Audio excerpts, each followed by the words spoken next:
Opäť je na scéne Kočner, Suchoba, Kažimír, Pčolinský. Pojednávacie miestnosti sa zaplňajú zvučnými menami a vy sa pýtate, či sa môžete prísť pozrieť na proces. Len tak, z ulice.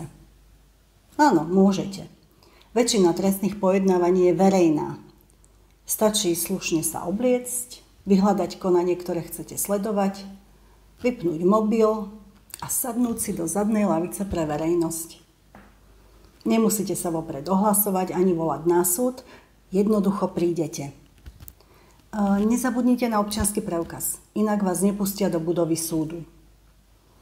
Hlavné pojednávania bývajú vypísané na výveske súdu pred pojednávacou miestnosťou alebo na stránke Ministerstva spravodlivosti.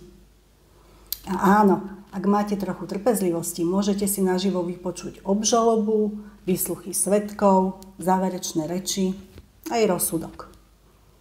Súd vám síce neponúkne ani kávu, ale za to vám ukáže realitu, ktorá je niekedy dramatickejšia ako televízne krimi. Výnimky existujú, ak súd zo zákonných dôvodov vylúči verejnosť, dnu sa nedostanete. Ale inak, pokojne sa prídite pozrieť, ako funguje spravodlivosť v praxi.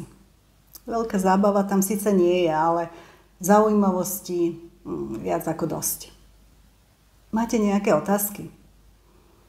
Pokojne mi ich napíšte do komentára. Dovtedy majte pekný deň.